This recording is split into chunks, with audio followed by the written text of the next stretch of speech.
ওয়ালিদাইনি ইহসানা, তোমরা পিতা মাতার সঙ্গে সৎ ব্যবহার করবে, তাদের সঙ্গে তোমরা ইহসান করবে, ভালো ব্যবহার করবে।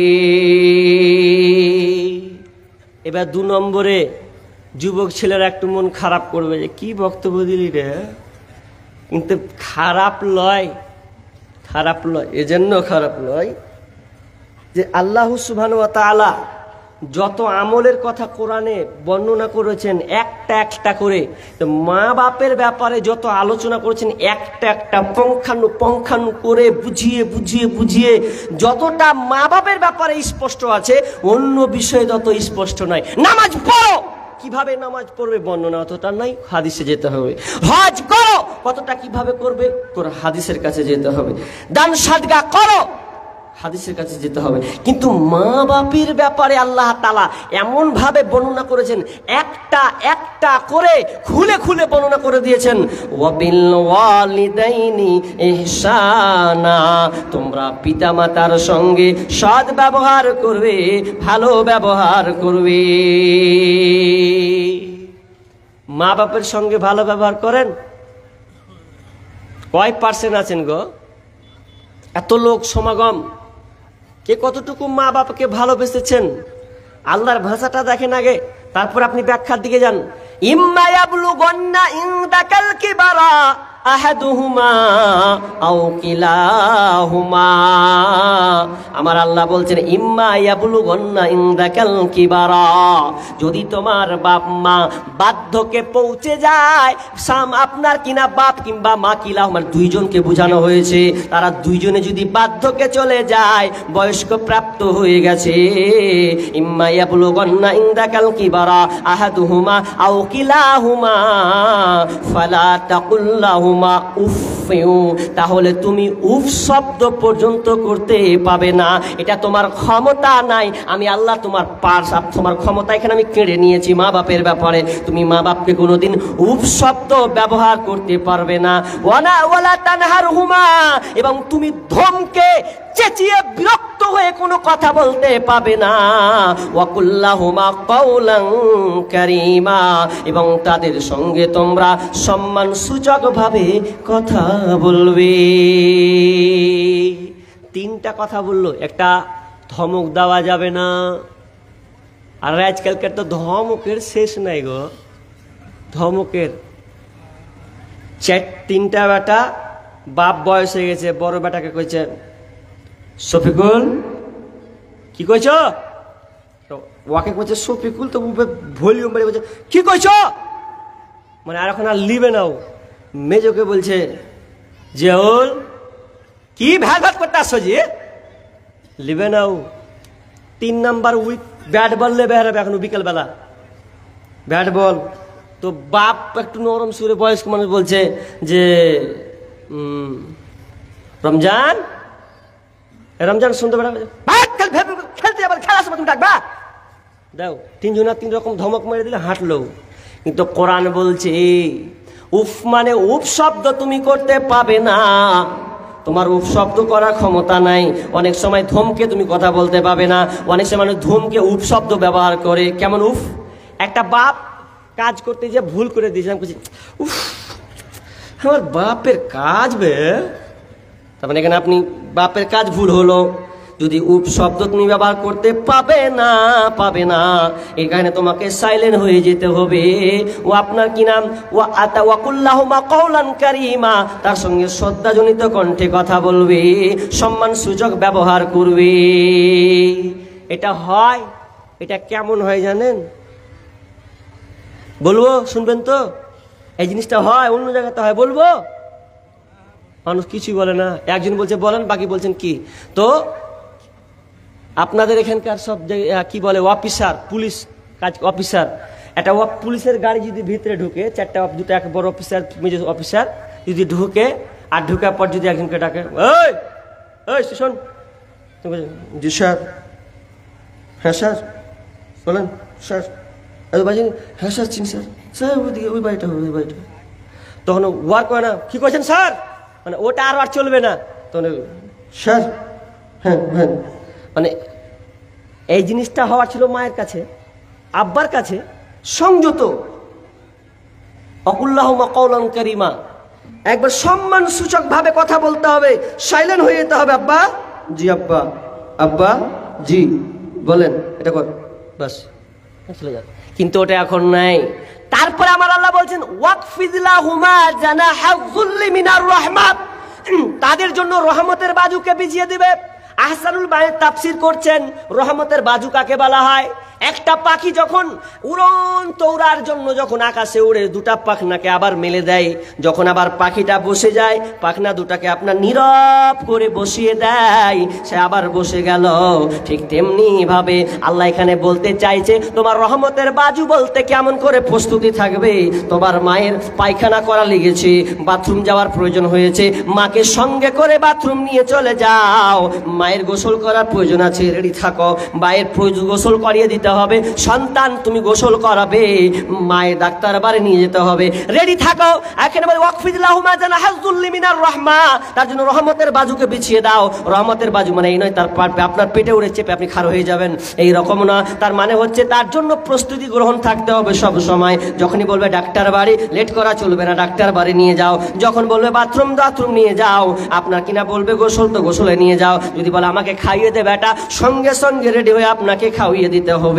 এটা করা যাবে না, কোনোই করা যাবে না। তারপর আমার আল্লাহ বলছেন ওয়াকুল্লাহুমা কওলান কারীমা ওয়াকফিদ লাহুমা জানাহাযুল্লি ওয়াকুল্লাহুমা কারীমা তা ইম্মা ইয়াবলুগান্না ইনদাকাল কিবারা আহাদুমা ওয়াকুল্লাহুমা কওলান কারীমা ওয়াকফিদ লাহুমা জানাহাযুল্লি মিনার রাহমা ওয়াকুর রাব্বিরহামহুমা কামা রাব্বায়ানি সগীরা, এবং তোমরা পিতামাতার জন্য দোয়া করবে। কি দোয়া? আল্লাহ শিখিয়ে দিচ্ছেন, দোয়া শিখো, রব্বিরহামহুমা কামা রাব্বায়ানি সগীরা। এই দোয়াটা তোমাকে শিখতে হবে। কেন? কারণ তুমি বাপ মায়ের খিদমত করতে পারো না। তুমি বিদেশে আছো, কেরালায় আছো, কলকাতাতে আছো, আর শিলিগুড়িতে আছো, দেখো তুমি বাপ মায়ের খিদমত করতে পারো না। তুমি এক কাজ করো, ওখানে গিয়ে তুমি আল্লাহকে বলো রব্বিরহামহুমা কামা রাব্বায়ানি সগীরা। দোয়াটা কি তাৎপর্য আছে দেখেন, রব্বিরহামহুমা, হে রব, ইয়া রব, রব্বিরহামহুমা, হে রব তুমি রহম করো, তুমি পিতামাতার উপরে রহম করো। রব্বিরহামহুমা কামা রাব্বায়ানি সগীরা, কেমন রহম, কেমন রহমত, মানে তার উপরে রহম করতে হবে। যখন আমি বাল্য ছিলাম, ছোট ছিলাম, যে ছোট অবস্থায় আমি ঠিক মতন চলতে পারতাম না, ফিরতে পারতাম না, কথা বলতে পারতাম না, মা সঙ্গে সঙ্গে ওটা বুঝে ফেল নিত, আর আমার কাজটা সে করে দিত। এই জন্য আল্লাহকে আপনি বারবার বলবেন রব্বিরহামহুমা কামা রাব্বায়ানি সগীরা। আল্লাহ তুমি আমার বাপ মায়ের উপরে রহম করো, তাদের উপরে তুমি দয়া করো। কেমন দয়া করবে? যেমন আমি ছোট বাল্য অবস্থায় আমার প্রতি মা বাপ দয়া করেছিল। কিন্তু এই দুয়াটা আপনি যে বলবে, যে আমার বেটা বলবে, তো কখন বলবে? আপনার বেটাকে আপনি শিক্ষা দিলে তো বলবে। কি বলেন? যদি আপনার ছেলের দিনই শিক্ষা না থাকে, একটা কথা বলি আপনাকে, প্রায় জায়গাতে কথাটা বলি, দরকার আছে, শিক্ষা আছে বলে বলছি। একটা বাপ মরেছে 3-4 বছর, বাপেরও চরিত্র ভালো নয়, আল্লাহ মাফ করুক। বেটারাকে করেছে আওয়ারা জিন্দেগি। কোনদিন কোরআনের শিক্ষা কোনো মসজিদ মাদ্রাসাওয়ালা বাদই দেন, আওয়ারা জিন্দেগি। তো অত বেটা, তো একটা বেটা চুল করেছে, চারোদিক থেকে বাম্পার করে কেটেছে বেড়াসের মতন করে উচ্চা, আর এখানে লাল করেছে তো বকরি মুত্তার মতন লাল করেছে। এদিকে আছে এরকম লাল, মানে ওটা আর স্টাইল। তো আমি আবার দেখি চুলের স্টাইল কেমন বা, তা আমি আবার সকালে ওই কি করি, ছাগলগলা বের করি ঠান্ডার সময়। তা আমি একদিন গবেষণা করছি যে চুলটা ওরা লাল করছে কোনটা থেকে শিখলে। তো আমি ছাগল যখন বের করছি ঘর থেকে, তো শীতের সময় দেখবেন ছাগল বেশি পেশাব করে একবার ঘিনিয়ে দেয়, ঘিনাই না, ঘিনাই। তা আপনারা নিচে কি দেন? চট দেন তো, পাটের চটগুলা দেন যাতে ঠান্ডা না লাগে। তা আমরাও পারি। একদিন সকালে বের করছি, তো এতটা সালা পেশাব করেছে, ঘরকে একদম হলদা ব্রিং। আর চটের যা অবস্থা, চট দেখছি তো হলদা ব্রিং হয়ে আছে। তা আমার তৎক্ষণাৎ মনে পড়ে গেছে ওই মাল্টিকের উপরে, যে চটটা সালা হলদে পিরিং হয়ে আছে, তো অনেকে দেখি চুল গালাকে সালা বকরির মুক্তার মতন করে, এইরকম নাকি বা? সেম ওরকমই মিলছে। তো ওই রকম করে দেখি তো ওর আওয়ারা জিন্দেগি বেটা চুলগালাকেও লাল করে দিয়েছে। তাহলে পিতা মাতার সঙ্গে ভালো ব্যবহার করবে কে? ভালো সন্তান হলে। এবার আমি কিছু বলি কথা, আপনারা ধৈর্য করে শুনতেই থাকুন। কি একটা পয়েন্ট বলেছি, আল্লাহর দ্বিতীয় ঘোষণা কি? ওয়াবিল ওয়ালিদাইনি ইহসানা, তোমরা পিতা মাতার সঙ্গে সৎ ব্যবহার করবে। দিয়ে আমার আল্লাহ বলছেন ووصينا الإنسان بوالديه حملته أمه وهنا على وهن وفصاله في عامين أن اشكر لي ولوالديك وإلي المصير। আল্লাহ সুবহানাহু ওয়া তাআলা সূরা লুকমানের মধ্যে বলছেন 14 নম্বর আয়াত, আল্লাহ বলছেন ওয়াসাইনাল ইনসানা বিওয়ালিদাইহি, তোমরা পিতামাতার সঙ্গে ইহসান করো, সুন্দর আচরণ পেশ করো, ভালো ব্যবহার করো। ওয়াসাইনা ইনসানা বিওয়ালিদাইহি হামালাতুহু উম্মুহু ওয়াহানান আলা ওয়াহানিন, যিনি তোমাদেরকে 2 বছর পর্যন্ত ওয়াহানিন আলা ওয়াহানিন ওয়া ফিসালহু ফি আমাইন, তোমাকে দুর্বলতার উপরে দুর্বলতা, দুর্বলতার উপরে দুর্বলতা তোমাকে গর্ভে ধারণ করেছে, তোমাকে পেটে নিয়ে থেকেছে। দুর্বলতার উপরে দুর্বলতা মানে তুমি যত বড় হবে, তুমি 1 মাসের আছো, 2 মাসের আছো, 3 মাসের আছো, যত দিন বাড়বে বাচ্চা যত বড় হবে মায়ের কষ্ট ততটা বাড়বে। বাচ্চা যত বড় হবে তত বড় আপনার মায়ের কষ্ট হবে। মা শুয়ে সুখ পাবে না, বসে সুখ পাবে না, দাঁড়িয়ে সুখ পাবে না, কোনো মতেই মা সুখ পাবে না। কারণ বাচ্চাটা যত বড় হবে মায়ের পেটে লাথি মারবে আর মায়ের ব্যথা তৎক্ষণাৎ শুরু হয়ে যাবে। তা আমার আল্লাহ বলছেন হামালাতুহু উম্মুহু ওয়াহানান আলা ওয়াহান, দুর্বলতার উপরে দুর্বলতা স্বীকার করে তোমার মা, তোমাকে কত কষ্ট করে তোমাকে লালন পালন করে, 9 মাস পর্যন্ত তোমাকে আগলে ধরে রাখে, এত কষ্ট করে রাখে, এরপরে কোনো অভিযোগ করে না, তোমার পানে চেয়ে থাকে আমার সন্তানটা কখন পৃথিবীতে আসবে। দিয়ে আমার আল্লাহ বলছেন এবং তোমার বাপ মা তোমাকে 2 বছর পর্যন্ত দুধ পান, মা তোমাকে 2 বছর পর্যন্ত দুধ পান করায়, 1 বছর নয়, 1 মাস নয়, 2 মাস নয়, 2 বছর পর্যন্ত তোমাকে দুধ লালন পালন করায়, খাওয়ায়, এমন করে খাওয়ায় যাতে আমার সন্তানটা পুষ্ট থাকে, ভালো থাকে। কত কষ্ট, 2টা কষ্ট। 1, মা পেটে বাচ্চা নিয়ে থাকে 9 মাস 10 দিন, কতটা কষ্ট। ডেলিভারির কষ্টটা তা আরো। পত্রিকাতে দিচ্ছে, কি পত্রিকাটা আপনারা পড়েছেন কিনা জানি না, টিভিতেও দিয়েছিল খবরটা, যে একজন ডাক্তার বলছে একটা মহিলাকে, মা তুমি নিজে বাঁচতে চাও না তোমার সন্তানকে বাঁচাতে চাও? 2টা অপশন। তুমি যদি মনে করো যে সন্তান বাঁচাবো তাহলে তুমি মরবে, আর যদি বলো যে আমি বাঁচবো তাহলে তোমার সন্তান মরবে।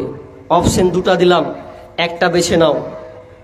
কারণ বিজ্ঞানীরা বলছেন যে একটা মানুষ 45 ইউনিট ব্যথা অনুভব করে, কষ্টের উপরে কষ্ট, কিন্তু একটা মা যখন সন্তান ডেলিভারি দেয়, সন্তান যখন পৃথিবীতে আসে তখন আর 45 ইউনিট থাকে না। বিজ্ঞানীরা বলছেন তখন ওই মাকে 56 থেকে 57 ইউনিট ব্যথা অনুভব করতে হয়। এটা কতটা ব্যথা? বলছে মানুষের শরীরে 206খানা হাড়কে যদি একত্রিত করা হয়, ওটাকে যদি ভেঙে মুচড়ে দেওয়া হয়, যতটা কষ্ট হবে তার চাইতে বেশি কষ্ট একটা মাকে সন্তান প্রসব দিতে গিয়ে। এই জন্য দেখবেন অনেক সময় মা প্রসব যন্ত্রণা দিতে গিয়ে পৃথিবীতে অনেক মা মারা যায়, আছে না নাই? আছে। ওই ডাক্তার বলছে তুমি নিজে বাঁচতে চাও না তোমার সন্তানকে বাঁচাতে চাও? ওই মা বলছে ডাক্তার আমি আর ভাবার কোনো চিন্তা নাই, আপনি এই কাজটা করেন। কি কাজ? আমি বাঁচতে চাই না, আমার সন্তানকে আমি বাঁচাতে চাই। আমি মা মরে যায় ওই আমার কোনো লাভ নাই, কিন্তু আমার সন্তান যেন না মারা যায়। আমি মা এই কানে কোনো দিন নিতে পারবো না যে আমার সন্তান মরবে আর আমি বেঁচে থাকবো, এটা আমি মা কোনো দিন মেনে নিতে পারবো না। অতএব ডাক্তার মশাই আমাকে মেরে দেন, আপনি আমার সন্তানকে বাঁচিয়ে দেন। ডাক্তার বলছে আপনি এটা কেন মেনে নিচ্ছেন? আপনি এটা তো আপনারও তো জীবন আছে। মা বলছে ডাক্তার ডাক্তার শোনেন, আমার বয়স এখন 25-26 বছর, আমার সন্তান আসবে, আমি দুনিয়ায় এসেছি, মা দেখেছি, বাপ দেখেছি, আকাশ দেখেছি, আপনার কিনা চাঁদ সূর্য সবকিছু দেখলাম, আলো বাতাস খেলাম, কিন্তু আমার এই সন্তান তো উপভোগ করেনি। আমি 25 বছরে অনেক কিছু পেয়েছি, আর দরকার নাই, যাতে আমার সন্তান আপনার কিনা পৃথিবীর যেন মুখ দেখতে পায়, আলো দেখতে পায়, সূর্য দেখতে পায়, চন্দ্র দেখতে পায়, এটাই আমি চাই। আমি মা এটা কোনোদিন মেনে নিতে পারবো না। ডাক্তার শুনে আর চোখ দিয়ে পানি ঝরঝর ঝরঝর করে বলে, আহারে মা কাকে বলা হয়। আর ওই রকম আজকে আমরা বাপ মাকে লাথি মারছি, বাপ মাকে আমরা ছুঁড়ে ফেলে দিচ্ছি। আজকের পত্রিকাগুলো যদি দেখা যায়, আজকে পত্রিকা পুরো আপনার নিউজ খবর ফেসবুক ইউটিউব আপনি চালান, বেশিরভাগ এখন বর্তমানে দেখা যাচ্ছে ছেলেরা বাপ মাকে ছুঁড়ে ফেলে দিচ্ছে। বাংলাদেশের ঘটনাটা আমি বারবার বলি, জাহাঙ্গীরনগরে একজন প্রফেসর আব্দুল আউয়াল নামের একজন ব্যক্তি, একজন প্রফেসর, কলেজের প্রফেসর, 3টা সন্তান, মিডিয়াতে এসে বলছে, ওরে পৃথিবীর মানুষ রে, তোমরা সন্তানকে সন্তান বানাবে, মানুষের মতন করে বানাও, শুধু তোমরা ডাক্তার বানায় না, ইঞ্জিনিয়ার বানায়ও না, তাদেরকে ব্যবসায় শুধু উঠিয়ে দিও না, ওকে আগে মানুষের মতন মানুষ বানাবে। কেন? বড় বেটা বিয়ে করেছে, বেটির বিয়ে হয়েছে, ছোট বেটা বিয়ে করে নিয়েছে লন্ডনে। বিয়ে যখন করে নিয়েছে তখন ছোট বেটাকে পেনশনের টাকা দিয়ে 72 লাখ অত টাকা দিল, যে লাস্টে পেনশনের টাকা দিয়েও পড়ালো, দেখুন একটা কাজ পেলো, তো এবার ফোন করছে, বেটা রে বাড়ি আয়। তো মা বলছে, ও বাপ বলছে, যাওরা কেন রে? বলছে বিয়ে করে নিয়েছি। বলছে আমাকে জানাবি না রে বাবার? বলছে তোমাকে জানিয়ে কি করবো, তুমি বুড়িয়ে গেছো মানুষ। যে বাড়ি আয় বৌমাকে নিয়ে। বলছে না, তুমি একলাই থাকো, আমি থাকবো। বাপের চোখ দিয়ে পানি। 3টা বেটা, কোনো বেটা আমাকে দেখতে আসলো না, বৌমা পর্যন্ত ছোঁয়ালেই না, একাই একাই সে ধুকে ধুকে মরল। শুধু তাই নয়, একজন মা 3-4টা বেটা থাকার পরেও মা ফুটপাতে পড়ে আছে। সাংবাদিক আসলো, সাংবাদিক বলছে, মা কতদিন থেকে আপনার ফুটপাতে রাস্তায় শুয়ে আছো? বলছে এখন 2 মাস চলতে শুরু করেছে। বলছে কেন গো মা, তোমার সন্তান কি বাড়তে নাই? বলছে আছে, আমার বড় সবাই চাকরিজীবী সন্তান, কিন্তু বৌমাদের কারণে আর বৌমায়ের কথা শুনে বেটারা আমাকে ঘর থেকে বের করে দিয়েছে, ফুটপাতে এখন আমি জীবন কাটাচ্ছি। আহা, জীবন কাটাচ্ছে। এবার সাংবাদিক বলছেন, মা একটা আমি কাজ করব, যে কাজটা করলে কি তুমি খুশি হবে? কি করবে বেটা? বলছে আমরা পুলিশকে আপনার কিনা কমপ্লেন জানাবো, পুলিশকে বলবো যে কারণে আপনাকে বের করা হয়েছে, ওদেরকে পচিয়ে ছাড়বো, জেলে ভরে দেবো। যেমনই বলা, মা বলছে না বেটা, না না না, ওটা আমি চাই না, আমার সন্তান জেলে যাবে, মা আমি এটা মেনে নিতে পারবো না, আমি আর কটা দিন থাকবো, ওটা পচে যাবো, মরে যাবো, আমি আর টিকবো না, আমার আর হায়াত নাই, আমি বুঝতে পারছি, আর এই জীবিত হালাতে আমার সন্তানরা জেলে যাবে, এটা মা আমি কোনোদিন মেনে নিব না। আমার আল্লাহ বলছেন, খবরদার সেই মা বাবাকে তোরা খবরদার কষ্ট দিবি না, তাদেরকে ধমকাবি না, চেঁচিয়ে কথা বলবি না, উপশব্দ ব্যবহার করবি না, তাদের সঙ্গে সম্মান সূচকভাবে কথা বলবি। কিন্তু আমরা বাপ মায়ের সঙ্গে খারাপ ব্যবহার করছি। জঙ্গিপুর, আচ্ছা জঙ্গিপুর নাম কে কে শুনেছেন দেখি, হাত তুলেন তো। মাশাআল্লাহ, অনেকে শুনেছেন। জঙ্গিপুর ব্রিজ, ভিডিওটা আমার কাছে, আমার বাড়ির পাশে কিছুটা ডিস্টেন্স হবে, 20-25 কিলোমিটার। তো একটা বয়স্ক লোক ভ্যান বের করেছে বাড়ি থেকে, ভ্যান। তো ভ্যান বের করে ও টিন নিয়ে আছে, টিন, ভালো করে দেখেন টিন। তো টিনটার লোডটা বেশি হয়ে গেছে। তবে ওই চাঁদ আপনার কিনা জঙ্গিপুর ব্রিজটা পার হচ্ছে, পার। তো পার যখন হচ্ছে, তো পার হতে গিয়ে লোকটার মাল নিয়ে যেতে পারে না। তো একজন বাইকার বাইকটাকে নামিয়ে দিয়ে, বেচারি মানুষ, ভালো মন্দ মানুষ থাকে না, দয়া হলো, দিয়ে ওকে ঠেলে দিয়ে পাস করে দিল। তো পাস করতে গিয়ে দেখছে যে লোকটা লুঙ্গি নেই, কি পরে আছে জানেন? এটা গামছা পরে আছে, আর যে ডিস্কোটা পরে আছে, ডিস্কোটা জায়গা জায়গা ছিঁড়ে। এবার লোকটা বলছে যে, বাবজি আপনার নুঙ্গি কোথায়? নুঙ্গি কেন নাই? আপনি তো গামছা কেন পরে আছেন? আপনার শরীরে ভালো কেন পোশাক নাই? ছিঁড়া কেন পোশাক পরে আছেন বলেন?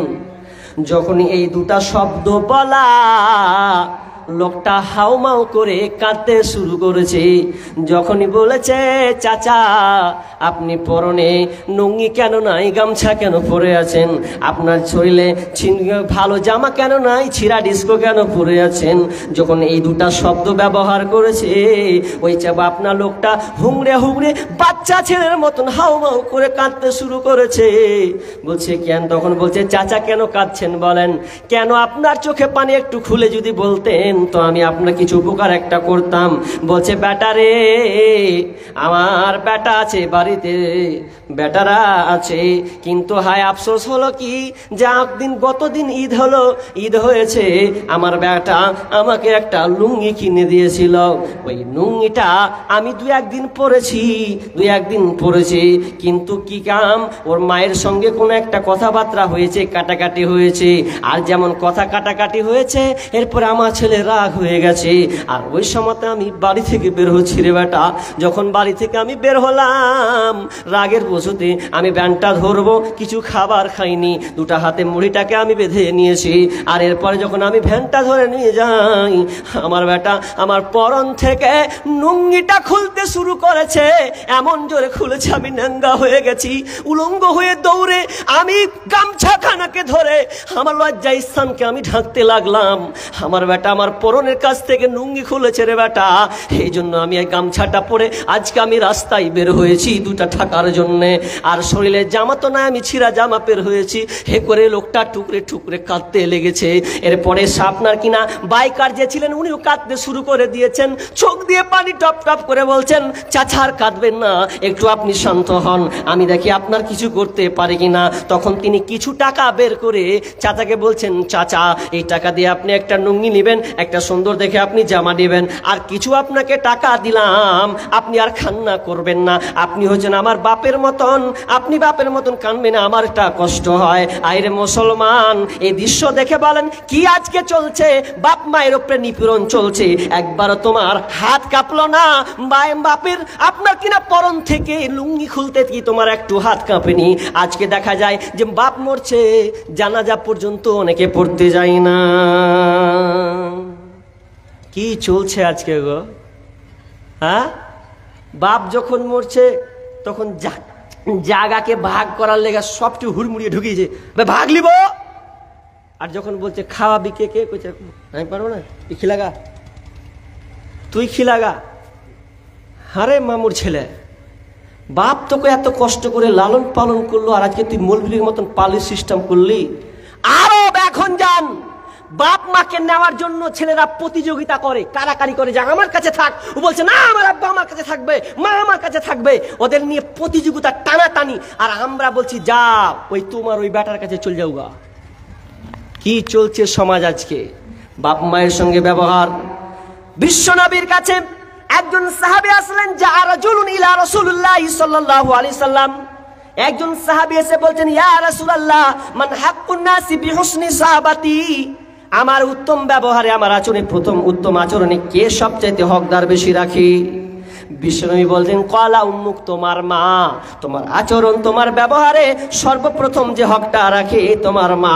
সাহাবী বলছেন, কলা সুম্মা মান, তারপর কে? বিষ্ণু বলছেন, কলা উম্মুক, তোমার মা, তারপর কে? আবার বলছেন কলা উম্মুক, তোমার মা। তিনবার বললেন মায়ের কথা, তিনবার বললে মায়ের কথা। 4 নম্বরে বলছেন কলা সুম্মা মান, তারপর কে? তো কলা সুম্মা আবুকা, 4 নম্বর হচ্ছে তোমার বাপ। তার মানে মায়ের ভাগটা হচ্ছে সবচাইতে 3 ভাগ। মায়ের পায়ের নিচে আপনার কি নাম পাকে জড়িয়ে ধরেন, মা ভুল হয়ে গেছে, আর জীবনে কোনোদিন ভুল করব না। প্রিয় হাজিরিন, বন্ধু আমার, ভালো করে শুনেন, আপনি অনেক রাগ ঝাল করেছেন, বাপ মায়ের সঙ্গে কথা বলছেন না, এড়িয়ে আছেন, বাপকে দেখতে আসছেন না, না নাই, ভুলটা কাজ করবেন না। আপনার মায়ের সঙ্গে বাহ্যিক দৃষ্টিতে আপনার কোনো প্রক্রিয়া হতে পারে, কিন্তু এটা তো হয়নি যে আপনার জন্য নামাজের জন্য হলো, রোজা রোজার জন্য হলো, দান সদকার জন্য, দুনিয়াবি ক্ষেত্রে হয়েছে, সব করে আপনি মায়ের পায়ে চলে যান, মাকে জড়িয়ে ধরেন, আব্বার হাত কানকে জড়িয়ে ধরেন, আব্বা ভুল হয়ে গেছে ক্ষমা করে দাও, তাহলে তুমি বান্দা ক্ষমা পাবে, ক্ষমা পাবে। কারণ বিশ্বনবী বলছেন, যদি কোনো সন্তানের উপরে বাপ মা নারাজ থাকে, কোনো সন্তানের উপরে যদি বাপ মা নারাজ থাকে, তাহলে ওই সন্তান জান্নাতে যেতে পারবে না, আটকে যাবে। কারণ বিষ্ণু বলছেন, একজন সাহাবী বলছেন মা বাপ কি, বিষ্ণুনবী এক কথায় বললেন, কলা জান্নাতুকা ওয়া নারুকা, তোমার মা হচ্ছে জান্নাত, তোমার মাই হচ্ছে জাহান্নাম। অর্থাৎ তোমার মাকে যদি তুমি খুশি রাখতে চাও, খুশি রাখতে পারো, তাহলে তুমি জান্নাতে যাবে। আর যদি তোমার মা তোমার উপরে রাগ করে থাকে, বাপ যদি নারাজ থাকে, তাহলে তুমি জাহান্নামে যাবে। অত বেঁচে আছে ধরে নেন, আর যদি মরে যায়, চোখের পানি অশ্রু ফেলে চলে যায়, তাহলে তুমি আর কোনো নিরাপত্তা পাবে না, তোমাকে ওই ঝাঁটা খেতে খেতে মরতে হবে। বাপ মা অ্যাকশন, শেষের দিকে চলে আসছি। বাপ মা অ্যাকশন, কি অ্যাকশন? নগদ নগদ ঘটনা বলতে পারবো, খালি কোরআন হাদিস তো শুনছেনি যে আল্লাহ বলছে এই হবে, নবী বলছেন এই হবে, বাস্তবতা দেখেননি। একজন বেঈমান মাকে যে কয় লাত মেরেছে, কোমরে ভ্যাক ভ্যাক করে লাত মেরেছে, তা আমি রিপোর্ট পেলাম যে দিয়ে, তারপরে লোকটার রিপোর্ট নিলাম যে লোকটার পায়ের অবস্থা কি, তো বলছে পায়ে পচন ধরে নিয়েছে, পা পচন ধরে নিয়েছে, মানে ঠিক কোনো ডাক্তার ঠিক করতে পারে না, ও থেকেই গেছে। কেন? মাকে লাথি মারা তোমার সাজা এখন ভোগ করো। লোকটা এখনো বেঁচে আছে। তা আমি একদিন মা বাপের ব্যাপারে বক্তব্য দিয়েছি, তো লোকটা টুকরে টুকরে কাঁদছে, লাস্টে বলছে যে এরকম এরকম ব্যাপার। কি করবেন? বাপ মাকে খবরদার, কারণ বাপ মায়ের বদদুয়া যদি লেগে যায়, তাহলে আপনার বাঁচার কোনো কায়দাই নাই। আমরা বাপ মায়ের খিদমতের মাধ্যমে আপনি আল্লাহর সাহায্য পাবেন, বাপ মায়ের খিদমতের মাধ্যমে আপনি আল্লাহর সাহায্য পাবেন। বুখারীর হাদিস আছে, বনী ইসরাইলদের ঘটনা আছে, বড় ঘটনা। তার মধ্যে একটা অংশ হচ্ছে কি জানেন, যে 3টা লোক গুহায় আটকা পড়লো, বৃষ্টির ঝড় বাঁচার থেকে গর্তে ঢুকলো, একটা বড় বিশাল পাথর এসে লাগলো, আর 3জনে মিলে ঠেলতে পারে না যে বের হবো, কেউ পারে না। মাথা খারাপ, লোক নাই, মরুভূমি জায়গা, হাঁক মারছে, শুনতে পাই না, সরাবো কি করে? একজনা বলছে, এই ভালো কাজ করেছিস দুনিয়াতে, যদি ভালো কাজ করিস তো ওই ভালো কাজের বিনিময়ে আল্লাহর কাছে চা, দেখ আল্লাহ খোলাসা করে দেবে। তো একজন বললো যে আমি মা বাপের সঙ্গে ভালো ব্যবহার করি, শুধু তাই নয়, আমি বাপ মাকে এতটা ভালোবাসি, এতটা শ্রদ্ধা করি, বন্ধুরে বাপ মাকে আমি এতটা ভালোবাসি যে ভালোবাসার জন্যে আমি একদিন দূরে চলে গেছি, রাত হয়ে গেছে গভীর, যতক্ষণ পর্যন্ত আমি আপনার দুধ দহন না করে মা বাপকে প্রথম না দিব, ততক্ষণ পর্যন্ত আমার সন্তান পাবে না, আমার স্ত্রী পাবে না। তো ওদিন রাত হয়ে গেল, রাত হয়েছে, বাপ মা শুয়ে আছে, গ্লাস ধরে দাঁড়িয়ে আছি, সকাল ফজরে আজান হয়ে গেল, বাপ মা উঠলো, এই তো মা লেন দুধটা খান। সন্তান কেঁদেছে, দেয়নি, স্ত্রীকে পর্যন্ত দেয়নি। তাহলে বলছে, আল্লাহ আমি ওই বাপ মাকে এতটা শ্রদ্ধা করি, এতটা ভালোবাসি, সেই দিন আমি তোমার ভয়ে আমি বাপ মাকে ভালোবেসেছি, খেদমত করেছি, ওই কাজটা যদি তোমার ভালো লাগে একটু পাথরটা সরিয়ে দাও। আল্লাহ সঙ্গে সঙ্গে পাথরকে সরিয়ে দিলেন। তার মানে এখান থেকে বুঝতে পারলাম, বাপ মা এমনই একটা জিনিস, বড় একটা নিয়ামত। বাপ মা যদি থাকে, বাপ মাকে নিয়ে সঙ্গে থাকার চেষ্টা করেন। কারণ আমি বলছি, আপনাকে যদি বাপ মা ঘর থেকে বের করে দেয়, বিষ্ণু বলছেন, একজন সাহেব বলছেন, আমার আব্বা সবকিছু শেষ করে দিচ্ছে। বিষ্ণু বলছেন, শেষ করলেও কিছু করার নাই। ওয়ান্তা মালুকালি আবিকা, তুমি তো তোমার বাপের, ওয়ান্তা মালুকালি আবিকা, তুমি তো তোমার বাপের, তাহলে তুমি যদি তার বাপ হও তাহলে তোমার জিনিসও তোমার বাপের, কিছু করার নাই। আমি শেষের দিকে, মরনা শেষের দিকে আসছি না? হ্যাঁ চলবে, শেষের দিকে মানে দিতে আছে শেষের দিকে। চলেন একটু একটা পর্যন্ত ঠেকাই নাকি? পারেন না, একটা পর্যন্ত ঠেকায়, প্রতিদিন প্রোগ্রাম করছি তো বকাটা কিছু হয়ে যাবে, একটা পর্যন্ত ঠেকাচ্ছি। তাহলে কি বললাম? তাহলে বাপ মায়ের সঙ্গে ভালো আচরণ করতে হবে। কিন্তু এখন বাপ মা ছেড়ে দিয়ে কাকে ভালোবাসি জানেন? স্বার্থ ছাড়া বন্ধু বান্ধব কাছে আসে না, বিনা স্বার্থে কেউ কাউকে ভালোবাসে না, স্বার্থ ছাড়া ভালোবাসে শুধু শাশুড়ি মা। এটা এম হবে, পিএম হবে না। কি বললাম বুঝেছেন? ধ্যান দিলে আমার দিকে ধ্যান দেননি? ধ্যান দেয়নি। স্বার্থ ছাড়া বন্ধু বান্ধব কাছে আসে না, বিনা স্বার্থে কেউ কাউকে ভালোবাসে না, স্বার্থ ছাড়া ভালোবাসে শুধু শাশুড়ি মা। হ্যাঁ গো, শাশুড়ি, এখন তো শাশুড়িকে নিয়ে পড়ে আছে মানুষ। বাপরে, নতুন শাশুড়ি হওয়া মানে কি ডাক সুন্দর, মাঝি। শাশুড়িও কয় না এখন, মাঝি বলছে কি, মানে এত কাছে হয়ে গেছে। আর বিয়ে করার পর আর মাকে আর ভালো করে কহে না মা, তখন ঝাটকা ম্যাটকে দিয়ে উড়িয়ে দিল। কি চলছে গো? তাহলে স্বার্থ ছাড়া বন্ধু বান্ধব কাছে আসে না, বিনা স্বার্থে কেউ কাউকে ভালোবাসে না, স্বার্থ ছাড়া ভালোবাসে শুধু আমার মা, স্বার্থ ছাড়া ভালোবাসে শুধু আমার মা। তাহলে মাকে খিদমত করতে শিখুন বাপ মা। এবার আমি হাদিসের দিকে চলে যাব, কারণ বাপ মা কত ইম্পর্টেন্ট জিনিস। বাপ মা থাকলে আপনি দুনিয়াতে সাকসেস হয়ে থাকতে পারবেন, আপনাকে গর্ববোধ মনে হবে, আপনাকে ভালো লাগবে। এই জন্য খবরদার ভাই বন্ধু সকলকে বলছি, বাপ মাকে কোনোদিন কষ্ট দিবেন না। যদি আপনি বাপ মাকে কষ্ট দেন, বাপ মা আপনাকে বকে বকুক। আর আপনাকে আবু হুরায়রা আল্লাহ সুবহানাহু বলছেন, ইয়া রাসূলুল্লাহ, বাপ মা আমাকে মারছে, বকছে, গালি দিচ্ছে আপনাকে আপনার সঙ্গে থাকার জন্য। বিষ্ণুনবী কোনো পাত্তা পেলেন না, বলছে আবু হুরায়রা কিছু করার নাই, তোমার বাপ মা তোমার মা যদি তোমাকে মারে, তোমাকে গালি দেয়, এটা আমার কিছু করার নাই, আমার কিছু করার নাই। আবু হুরায়রা বলছেন, ইয়া রাসূলুল্লাহ, অন্তত মায়ের জন্য দোয়া করবেন, মা যেন ইসলামের পথে ফিরে আসে, দ্বীনের পথে যেন ফিরে আসে, এই দোয়াটা আমি চাই। কিন্তু বাপ মায়ের দোয়া সব সময় নেওয়ার চেষ্টা করবেন, বদ দোয়া নেওয়ার চেষ্টা করবেন। আর একটা বাপ মা একটা কথা বলি, চাচা চাচা আপনাকে বলছি, বিয়ে করেছেন, ছেলে আছে, ছেলেরা যদি কষ্ট দেয় আপনাকে, তো অন্তত কোনোদিন বদ দোয়া দিয়েন না, এটা মনে রাখবেন। বদ দোয়াটা জীবনে দিয়েন না, কারণ কষ্ট করে চোখের পানি বদ দোয়া দিয়ে দেন, আল্লাহ ওটা ফেরত দেয় না, লিয়ে লাই, ওটা অ্যাকসেপ্ট করে নেয় আল্লাহ, অ্যাকসেপ্ট।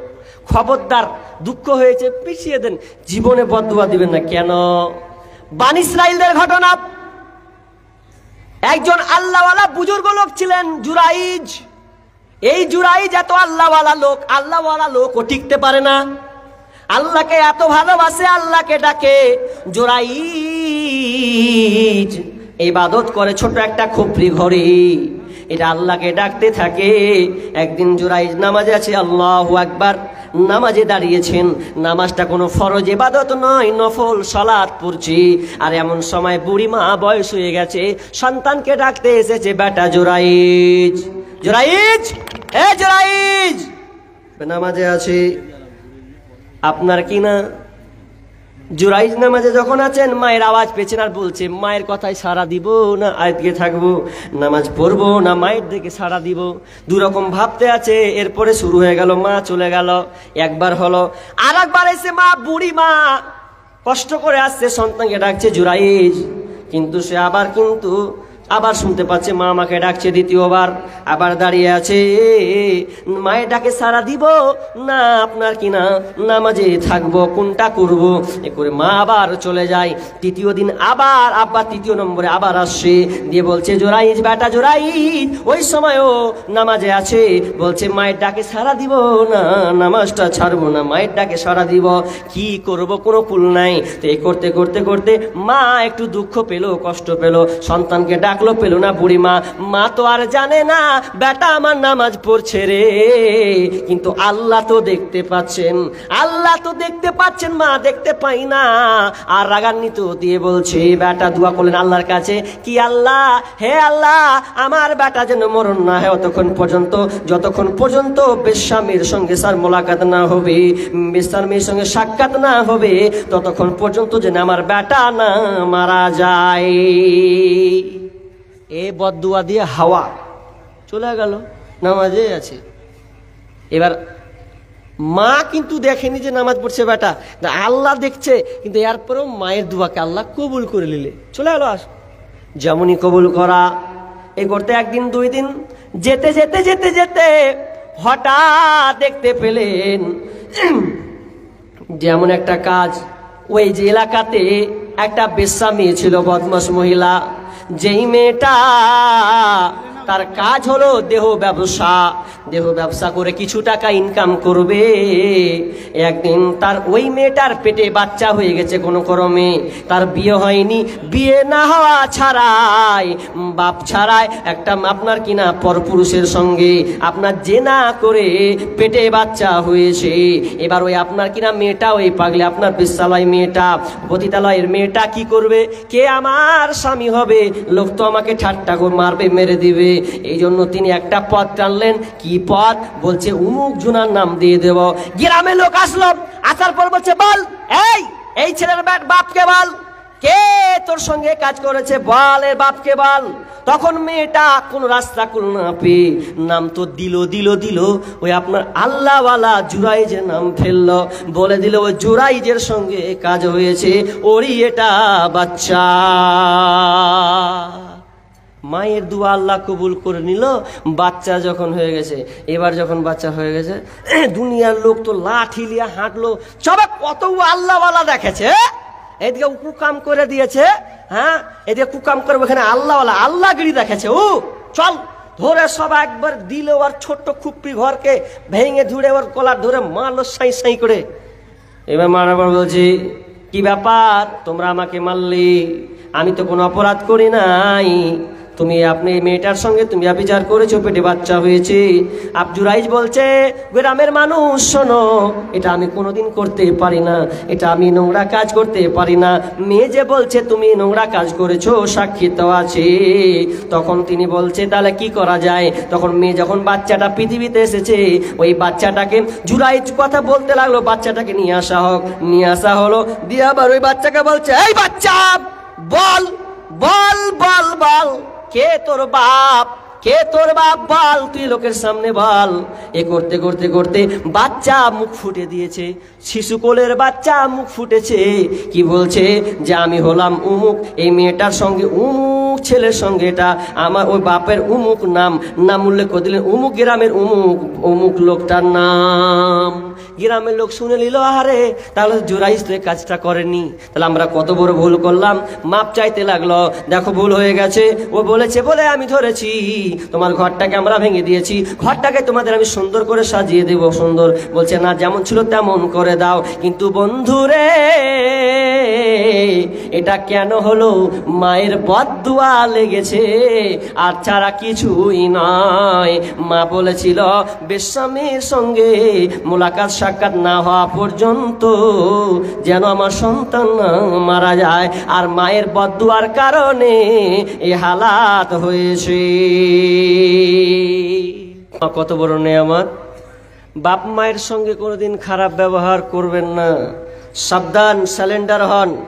বাপ মা আপনার সঙ্গে খারাপ ব্যবহার করছে, শান্ত থাকুন, আল্লাহর কাছে দোয়া করুন।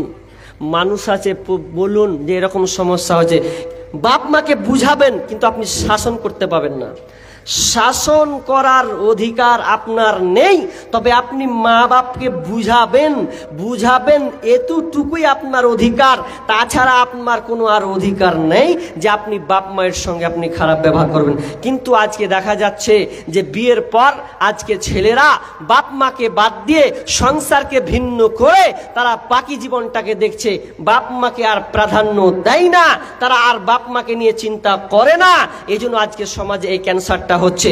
অনুরোধ থাকবে, আমি প্রায় শেষের দিকে আসতে চলেছি, দু একটা পয়েন্ট বলি। 1 নম্বর, আপনি শিরিক করবেন না। 2 নম্বর হচ্ছে বাপ মায়ের সঙ্গে কোনোদিন খারাপ আচরণ করবেন না। বিবির পাল্লাই পরে খবরদার বাপ মাকে আপনি হারিয়ে দিয়েন না, কারণ মেয়েরা এমনই একটা জিনিস, ওরা কাজকে 9-6 করে দেয়। আপনি বীর পুরুষের মতন পরিচয় না দিয়ে আপনি আপনার স্ত্রীর মতন কাজ করছেন কেন?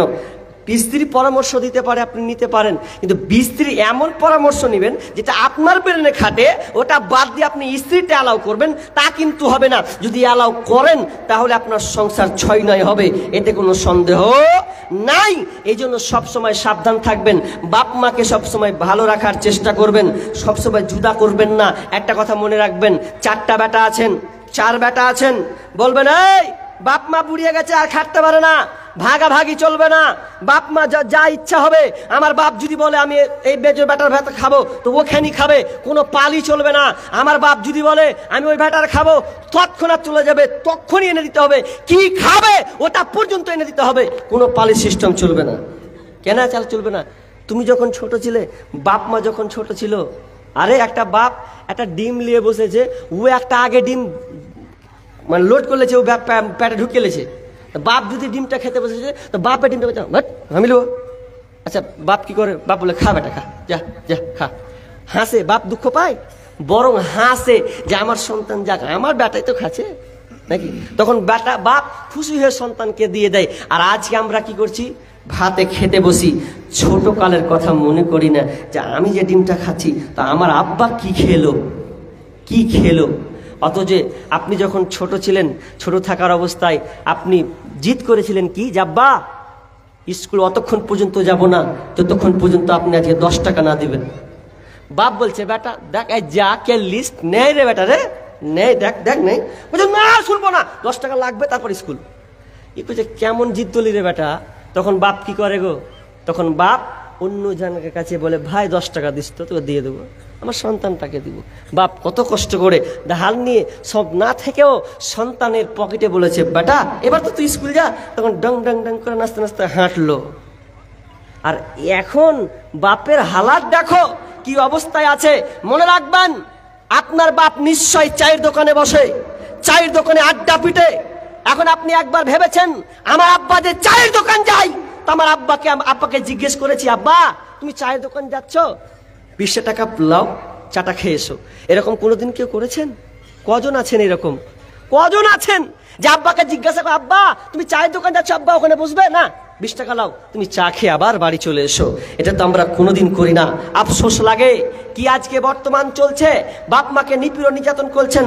শেষে আমি একটা কথা বলি, এই কথাটা শেষের দিকে এই জন্য বলি যে শুনেন, গার্জেনকে বলবো সন্তানকে আগে সুন্দর করে ইসলামী শরীয়তে লালন পালন করুন।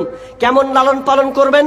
লালন পালনটা হচ্ছে যদি আপনি মনে করেন যে আমার সন্তান আমার কথা মতন চলুক, তাহলে আপনাকে প্রথমেই পদক্ষেপ নিতে হবে। কি পদক্ষেপ? যে ছোট হতে গেলেই আপনি ওকে ইসলামী শরীয়তের শিক্ষা কিছুটা দেন। আমি মৌলবি হতে বলবো না, আলেম হতে বলবো না, বুখারি হতে বলবো না, আজহারিও হতে বলবো না। আপনি আংশিক কিছুটা আপনি ইসলামের বাপের ব্যাপারে, মায়ের ব্যাপারে, সমাজ গ্রাম এগুলোর ব্যাপারে ইসলামী শরীয়তে কিছু জ্ঞান দেন, তাহলে আপনি পড়বেন। এখন বড় হয়ে গেছে, অনেক সময় মসজিদে গিয়ে অনেক মা কইছে মৌলবি সাহ, মৌলবিজি বলছে কি আর বেটা লাগে একটু ফুক দেন না। যে কি ফুক দেবো? হ্যাঁ হার বেটা কথা শুনে না, যে একটু ঝাড় ফুক বেলা দেন না, হার বেটা যদি কথা শুনে। আচ্ছা বড় হয়ে আবার ঝাড় ফুক মেরে কথা শুনবে? শুনবে না তো। ভুলটা আমরা করেছি। কি করতে হতো যখন ছোট? একটা আচ্ছা উদাহরণ দিচ্ছি আপনাকে, কাদা। ছোটবেলায় কাদা খেলেননি? ঘাপা চুকায় খেলেছেন? করেননি? কত খেলেছেন? তো খেলতেন আর ভাঙতেন, ফের পুতুল করলেন, ফের হাঁড়ি করলেন, খাড়ে চুলহা করছেন, কত ছোটবেলায় খেলেছেন। আচ্ছা এবার যদি ওই কাদাটাকে করে যদি আপনি সুন্দর করে টালি করলেন বা ইট করলেন কিংবা আপনি কলস করলেন, কলসি করলেন, এটাকে যদি পুড়িয়ে দেন, পুড়িয়ে দেওয়ার পর যদি বলেন যে এবার আমি কি করব, হাঁড়ি করব, হবে? হবে? পুড়িয়ে দিলে হবে গো? হবে না। কখন হবে? হাঁড়ি করলেন পুরান কাঁচা আছে, এবার ভেঙে দিয়ে আমি এবার কলসি করব, হবে কি হবে না? হবে। এখন বেটা বড় হয়ে গেছে, পুরা হাতটা এঁটে লেগে গেছে, ওকে আবার লালন মানুষ করতে যাবেন, ঘুরিয়ে আপনাকে মানুষ করবে, তুই আপনার দাদা। ছোট থেকে আপনাকে লালন পালন করতে হবে বাপ, তাহলে আপনার সন্তান যেদিকে ঘুরাবেন সেদিকে ঘুরবে, যেদিকে ঘুরাবেন সেদিকে ঘুরবে। কিন্তু আফসোস লাগে। এবার আমি শেষের দিকে চলে এলাম। শেষের কথা কি, যে খবরদার স্ত্রীর পাল্লায় পড়ে জীবনকে টচনচ করবেন না। বাপ মাকে দেখুন আজকালকার কি হচ্ছে, 2-1টা গাজাল বলে আমি, কারণ আমাকে টাইম দিয়েছিল, আমি টাইমের উপরে বক্তব্যটা সেটিং করেছিলাম। এবার যদি আমাকে বলা হয় যে আবার আপনি আধ ঘন্টা বাড়ান, তাহলে এটা অযুক্তি কথা হবে। কারণ একটা বিষয় পরে কথা বলতে গেলে যদি বলতো 2.5 ঘন্টা চালান, তাহলে সিরিয়াল বাই সিরিয়াল যেত। যখন বললো যে না আপনি 12টা, তাহলে কষ্টকর হয়ে যাবে, আর মানুষজন বসে আছে। এবার আমি 2-1টা গাজাল বলে আজকের আলোচনা শেষাংশে করব। আমাকে আবদার করেছে কমিটিরা যে গাড়িতে আসার সময় বলেন যে অন্তত 2-1টা গাজালগুলো বলবেন, যেগুলো আপনার মিলিয়ন মিলিয়ন ভাগিও আছে, ওগুলো 2-1টা বলবেন। তার মধ্যে কে শুনবেন হাত তুলেন তো। সবাই শুনবেন? কিছু লোক শুনবে, কিছু লোক শুনবে না, নাকি? তাহলে সবাই শুনবে। কই শুনবে বললে? কিছু লোক শুনবে বললে, কিছু লোক কইছে অন্য কিছু শুনবে হয়তো। আচ্ছা, আবার হাত সবাই শুনবেন কি? সাপোর্ট পেলে বলবো তো। সবাই যখন শুনবেন তো একটা গাজাল বলবো মেয়েদের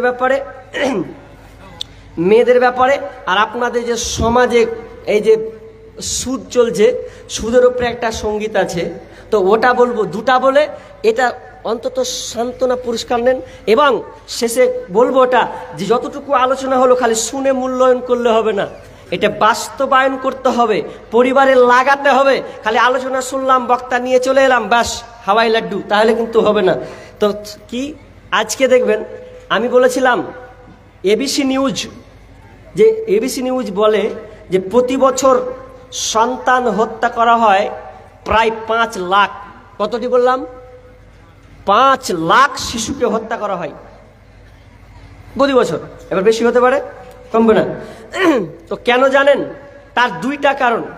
একটা কারণ অবৈধ সম্পর্ক, 2 বেশি সন্তান লিবে নাও। বেশি সন্তান অনেক সময় লিব না বলে হয়, আবার ইঞ্জেকশন মেরে দেয়, অনেক কিছু অপারেশন করে দেয়, সন্তান হত্যা করে দেয়। দেখেননি কিছুদিন আগে দেখলেন তো যে কুকুরের মুখে মানুষের বাচ্চা দেখেছেন? দেখেননি আপনারা? কিছুদিন আগে হলো না রাস্তাতে, যে কুকুরের মুখে কটা বাচ্চা, ঘড়ি হতো না, কুকুরের মুখে মানুষের বাচ্চা দেখেননি? তো আমি আগেরটা যেটা ওটা বলে দিই যে আজকাল মা বোন দেখবেন অনেকে বিষ খেয়ে মরছে, অনেকে আবার ঝাঁপ দিয়ে মরছে, অনেকে আবার সন্তানকে হত্যা পর্যন্ত করে দিচ্ছে। কেন? যে বিয়ের আগে প্রেমিক ছিল না, প্রেমিকের সঙ্গে সম্পর্ক করে কত যে ভালোবাসা, কত যে প্যার, জান ভরে উজাড় দেহ বিক্রি করে দিয়েছে ও, দিয়ে পেটে এখন প্রেগনেন্ট হয়ে গেছে, লাত লজ্জা করছে, কি করব কি করবো। এখন যদি মেয়েটা বলছে বিয়ে করার আশা দিয়েছিল, ঘোড়ার ডিম তোকে বিয়ে করবো। ওই জন্য একটা বক্তা বলেছিল, কি বলেছিল, যে এই মেয়েরা, তোমাদেরকে প্যাটা ছেলেরা শালপাতের মতন ব্যবহার করবে আর ছুঁড়ে ফেলবে। শালপাত মানুষ খায় গো, শালপাতে খাই দিয়ে শালপাতটা রাখে না, ফেলে দেয়। বলছে এই মহিলা শোনো, ছেলেরা তোমাকে ব্যবহার করবে শালপাতের মতন।